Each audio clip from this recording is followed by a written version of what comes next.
Now we return to our democracy and media book, focusing on Spain.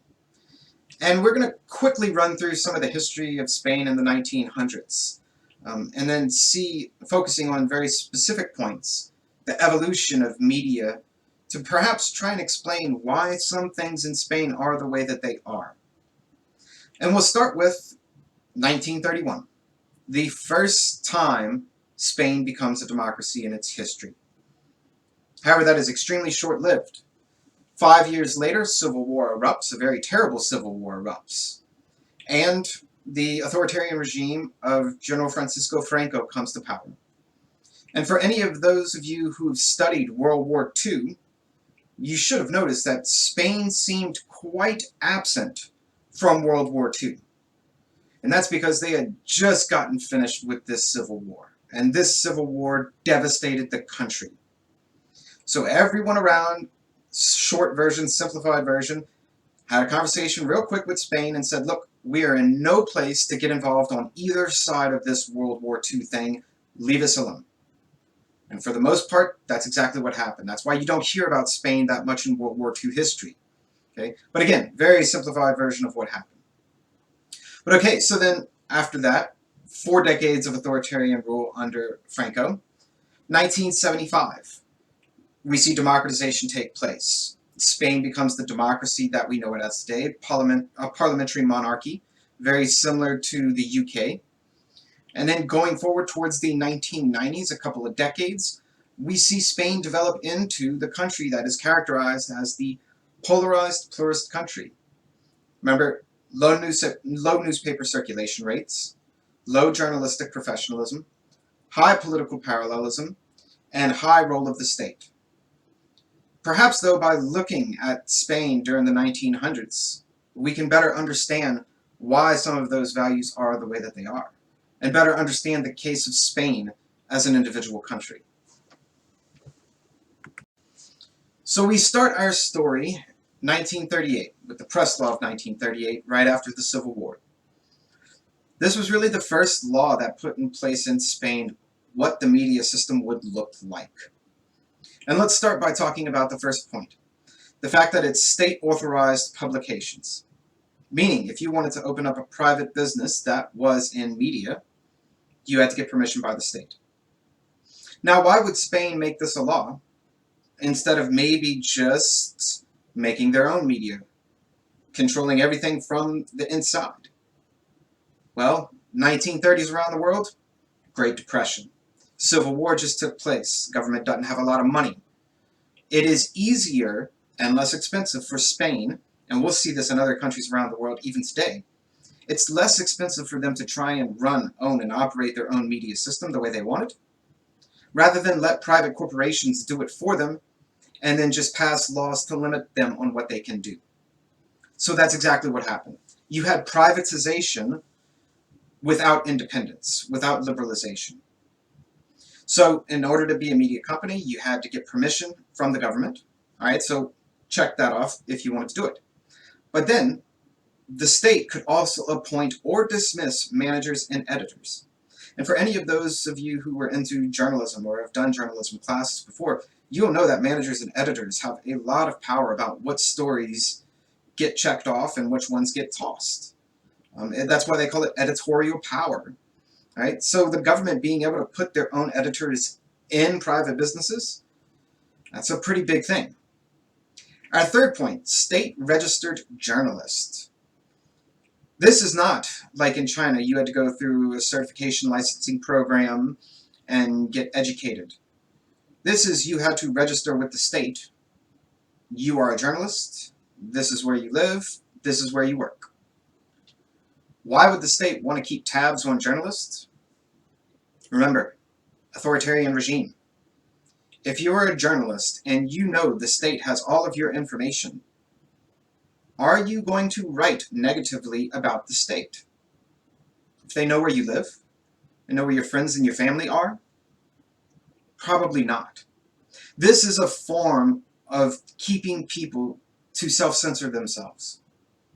Right? It's a very, very useful tactic for authoritarian regimes that we still, though, see used today. Our fourth point, the issuing of orders. What is the issuing of orders? It's exactly what it sounds like. The government could tell private corporations and media, you have to run this story, or you cannot run this story. So let's put all of those things together. Media corporation had to get permission to open up. Government could put their own editors. Government kept tabs on all the journalists. And the government could tell them what stories they could or could not run.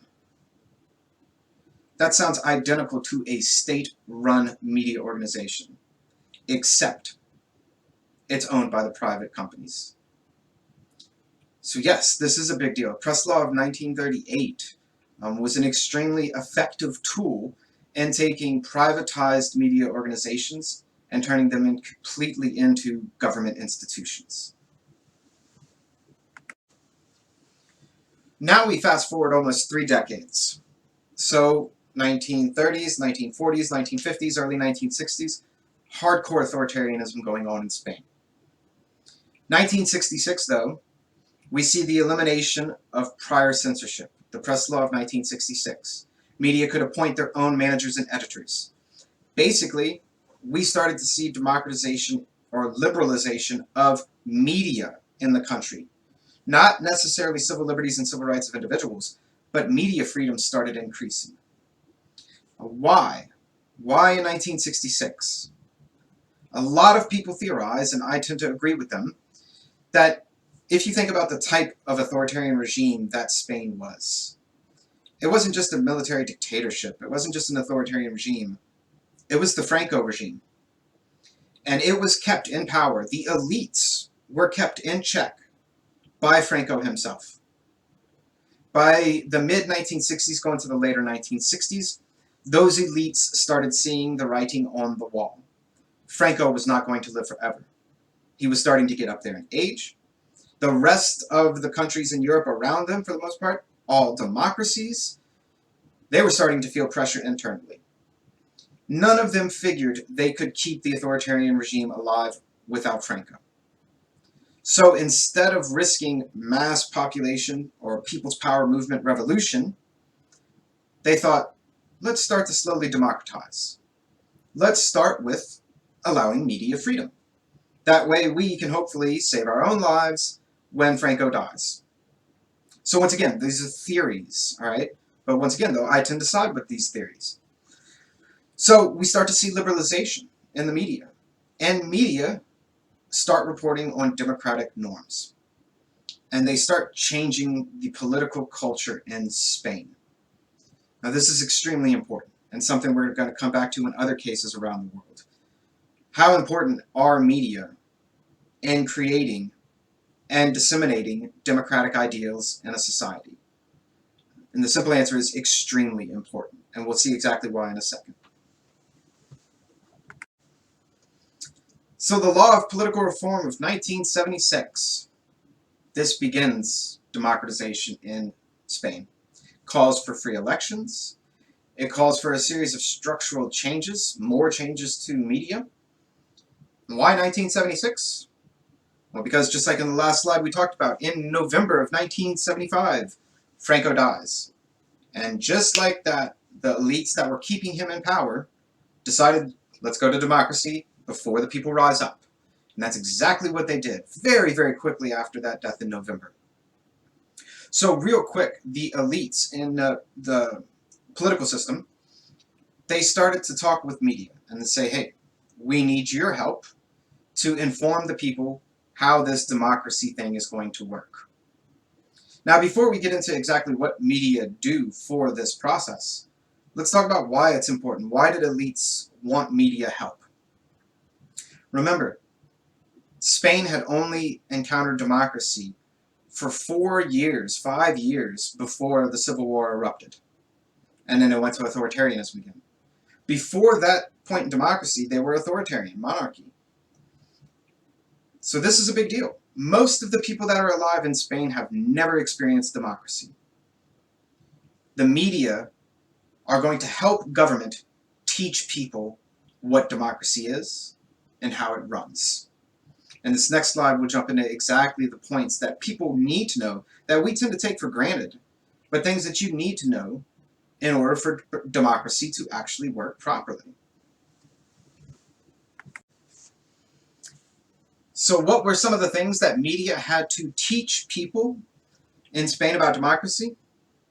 First, the rules of the game. Now, what do we mean when we say the rules of the game of democracy? Well, number one, are you presidential or are you parliamentary? And either or, what do either of those mean?